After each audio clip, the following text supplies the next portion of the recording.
Mungkin yang tidak nyaman bukan cuma saya, tapi kita lebih melihat bahwa masyarakat di Indonesia yang kesusahan gara-gara ini.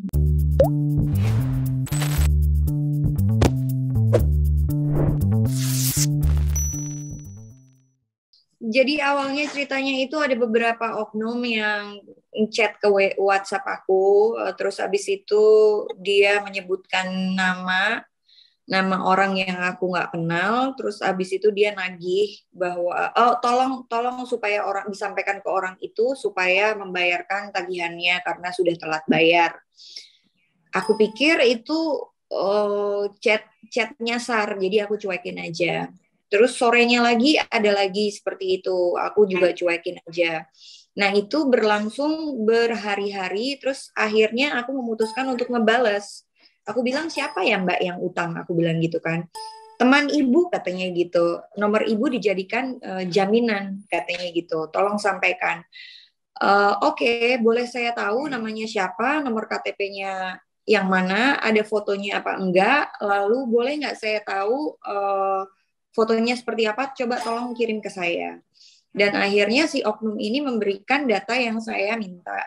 Tapi pas waktu saya melihat datanya, tidak ada satupun nama ataupun foto yang saya kenal, karena saya tidak kenal dengan foto yang dikirimkan. Nomor rekening yang dia kirimkan juga saya nggak kenal, foto di KTP-nya juga saya tidak kenal sama sekali. Lalu saya bilang bahwa saya tidak mengenal, jangan bohong kamu, katanya begitu. Nama Anda sudah dijadikan jaminan untuk apa namanya orang ini, katanya gitu. Terus akhirnya saya nggak kenal ini siapa, tapi dia ngeyelnya bukan main. Akhirnya saya cuekin, besoknya ada nomor lain lagi dan nomor lain lagi dengan kata-kata yang berbeda, mulai kata kasar bahwa dia meminta supaya saya melunasi hutang dari orang tersebut. Dia bilang buat lo kan nggak seberapa katanya gitu kan. Kalau seandainya nama lo ada di datanya dia, berarti dia udah percaya untuk lo melunasi hutangnya temen lo katanya gitu. Udah pakai lo gue tuh. Terus abis itu saya bilang saya tidak kenal, saya juga tidak tahu kamu punya data saya dari mana dan kamu sudah tahu nama saya siapa. Aku bilang gitu, jelas banyak sekali orang yang punya nomor telepon saya. Terus akhirnya saya cuekin, tapi semakin hari semakin banyak sekali SMS-SMS atau WhatsApp-WhatsApp yang masuk. Terus akhirnya saya blok-blokin. Saya blok-blokin, mereka pindah ke SMS. Giat ya. Jadi pas waktu saya blok-blokin terus mereka pindah ke SMS, saya mulai merasa terganggu. Nah, tiba-tiba di chat WhatsApp tidak ada lagi nomor itu karena mungkin udah saya blok-blokin dan akhirnya mereka pindah ke SMS. Yang ngechat saya di WA mulai berbeda. Mulai preman karena bahasanya udah mulai mengancam dan sudah mulai kasar. Ini aku jelasin dari awal sampai akhir supaya mbaknya jangan tanya lagi hal yang udah aku jawab ya. Jadi ini aku ngomong didengerin supaya nanti kamu jangan nanya sesuatu yang aku udah jawab. Dan akhirnya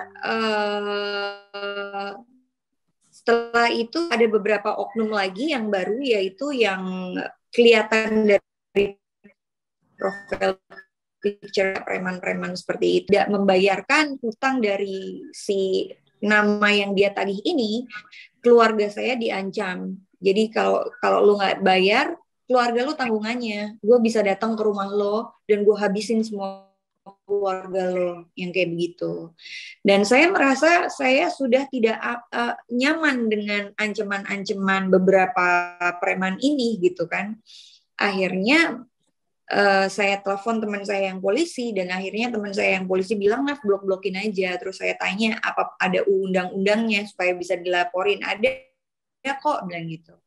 Akhirnya saya angkat kasus ini di Instastory gitu. Akhirnya ternyata bukan cuma aku doang, ternyata kayak manajer aku juga kena, teman-teman aku yang lain juga pernah ngalamin hal yang serupa. Bahkan baru-baru ini pun mereka malah lebih sering mengalami hal ini dibandingkan dulu. Karena mungkin sekarang lagi masa pandemi kali ya, jadi kayak mereka gencar banget atau gimana, aku nggak tahu.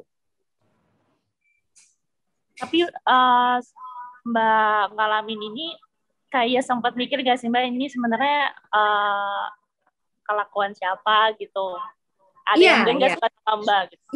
Iya. Jadi aku sempat tanya di seluruh keluarga aku, kalian ada utang-utang pinjol atau enggak? Siapa tahu mungkin ada saudara jauh atau siapa gitu yang perlu dibantu, biar aku bantu. Ayo, aku bilang gitu kan. Siapa? Tapi tidak ada satupun yang bilang bahwa mereka itu pinjol. Dan akhirnya aku juga tanya seluruh pegawai aku di rumah, kalian kenal nggak sama ini? Kalian pernah punya kasus pinjol apa enggak? Kalian punya masalah dengan pinjol apa enggak? Nggak ada satupun yang bilang, iya, saya pernah. Ini kamu kenal apa enggak? Ini temenmu atau enggak yang lagi punya masalah ini? Dan mereka bilang enggak. Gitu. Sampai ribut di rumah aku. Jadi rame karena kan nggak enak ya diancem-ancem kayak gitu. Karena di rumah aku kan semuanya cewek, Mbak.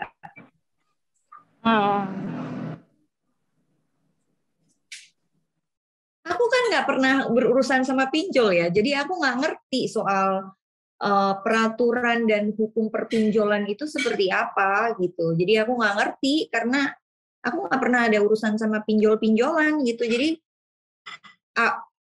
ini pinjol itu tercipta seperti apa? Apakah ada regulasinya? Apakah ada izinnya dari OJK dan Kominfo apa segala macam? Ternyata kan setelah kasus ini di blow up, ternyata banyak sekali pinjol-pinjol yang ilegal kan, yang tidak terdaftar di Kominfo, tidak terdaftar di OJK gitu. Tapi ternyata banyak juga yang punya kasus, walaupun ada yang sudah terdaftar di Kominfo, ada yang terdaftar di OJK, mereka masih memakai preman-preman untuk menagih hutang mereka gitu. Karena gila pas waktu aku blow up kasus ini, yang cerita itu ribuan, Mas. Gitu. Masyarakat itu yang cerita ada sampai bunuh diri, ada sampai buat cuci darah orang tuanya, terus akhirnya mereka sampai udah stres, ada yang hamil sampai keguguran. Jadi secara tidak langsung ini sudah membunuh sih, gitu, pelan-pelan. Rafa, berarti bisa dikatakan pinjol itu salah sasaran ya Mbak? Akhirnya nagihnya ke Mbak atau gimana sih Mbak? Yang pinjol itu Mbak? Kenapa? Ya, yang pinjol itu awalnya itu memang salah sasaran akhirnya komunikasi ke Mbak atau seperti apa sih Mbak awalnya itu pinjol-pinjol itu Mbak, makanya akhirnya Mbak dikontekin di WhatsApp gitu Mbak? Saya nggak tahu kalau itu. Oh, oke. Nah ini kan bisa dikatakan banyak juga nih Mbak ya yang akhirnya kejebak gitu kan ya, yang kejebak yang memang awalnya membutuhkan, tatonya malah jadi tambah rumit gitu Mbak. Nah ini bisa dikatakan jadi solusi nggak sih Mbak menurut Mbak sendiri pinjol ini Mbak? Mungkin gini loh, dalam kondisi lagi PPKM seperti ini, perusahaan-perusahaan juga sedang tidak menerima pegawai baru atau kerja baru, banyak pegawai yang di PHK atau dirumahkan, dan masih banyak sekali perusahaan-perusahaan, rumah makan ataupun perkantoran yang masih tutup karena PPKM yang diperpanjang demi bulan, demi bulan, demi bulan, demi bulan. Bahkan kita udah mengalami kondisi seperti ini hampir sudah 2 tahun. Di mana 2 tahun itu mungkin kalau yang punya investasi itu aman-aman aja gitu kan, hidup masih bisa, kita masih bisa makan, kita masih bisa hidup lah itu. Tapi kalau untuk kayak pegawai yang gajinya UMR gitu kan, mereka mau dapat gaji dari mana? Mereka mau dapat uang dari mana? Mungkin mereka punya tanggungan keluarga, mungkin mereka punya tanggungan orang tua yang lagi sakit, anak yang harus dikasih susu, dan masih banyak lagi. Mungkin mereka punya cicilan motor atau rumah, atau anak yang sekolah yang sekarang daring, tapi masih harus bayar sekolah, tapi punya penghasilan apa-apa, gitu kan. Akhirnya mungkin mereka berpikir bahwa ini adalah suatu solusi untuk bisa menutupi harian mereka, seperti membeli susu atau memberi bahan makanan untuk hari-hari. Tapi jahatnya, di mana mungkin mereka mengatasnamakan pinjol ini adalah solusi. Tapi sebenarnya buat saya bukan solusi kalau seandainya mereka memberikan bunga sampai 4% dalam waktu 1 hari. Itu yang dari kemarin gara-gara kasus ini terblow up, akhirnya saya langsung mendapatkan data bahwa banyak sekali ada yang satu hari bunganya 1%, ada yang satu hari bunganya 4%, bahkan ada yang satu hari bunganya bisa sampai 10%. Jadi kayak mereka pinjam 1 juta, tapi tiba-tiba bisa jadi 10 juta. Itu kan membunuh ya. Udah orang nggak punya kerjaan, nggak punya pemasukan, nggak punya minjem, tapi disikat nih sama bunga-bunganya gitu. Akhirnya mereka kenapa banyak sekali masyarakat yang terjatuh dalam dunia pinjol. Mereka pinjam satu tempat pinjol, mereka pinjam lagi di pinjol B, pinjol C, penjol sih? Pinjol D sampai Z, akhirnya untuk menggali lubang dan tutup lubang gitu. Buat saya itu bukan suatu solusi sih gitu.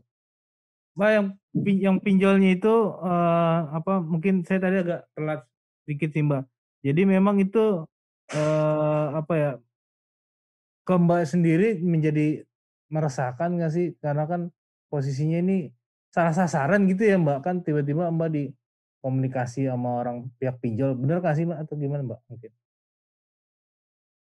Iya pasti dong. Mungkin yang tidak nyaman bukan cuma saya, tapi kita lebih melihat bahwa masyarakat di Indonesia yang kesusahan gara-gara ini gitu.